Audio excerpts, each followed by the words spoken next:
I had always kept to myself in the neighborhood, quietly enjoying my property and making sure everything stayed in pristine condition.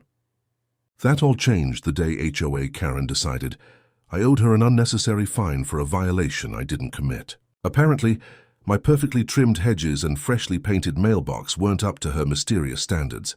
I politely refused to pay, thinking she would eventually get bored and move on. But Karen doesn't get bored.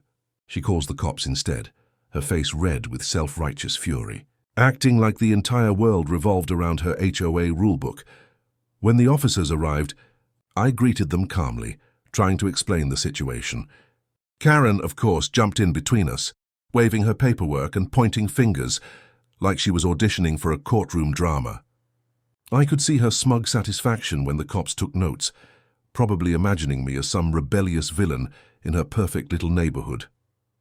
What she didn't know was that I had spent decades building this estate, and the property she thought was just another suburban house was actually valued at over $50 million, complete with private gardens, a hidden lake, and more security than the local police station.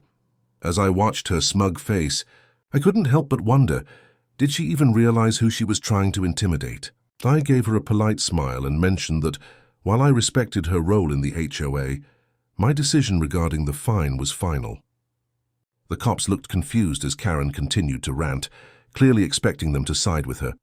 That's when I casually mentioned a few details about my property and my other investments in the area. Her eyes widened, and the sudden shift in her demeanor was priceless.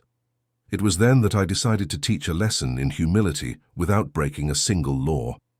I invited the HOA president for a tour of my grounds, letting them see exactly what kind of troublemaker they had been hassling.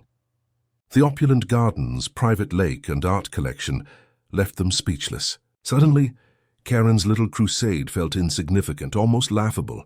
I realized in that moment that sometimes the greatest power lies in calm confidence and letting others' assumptions unravel on their own.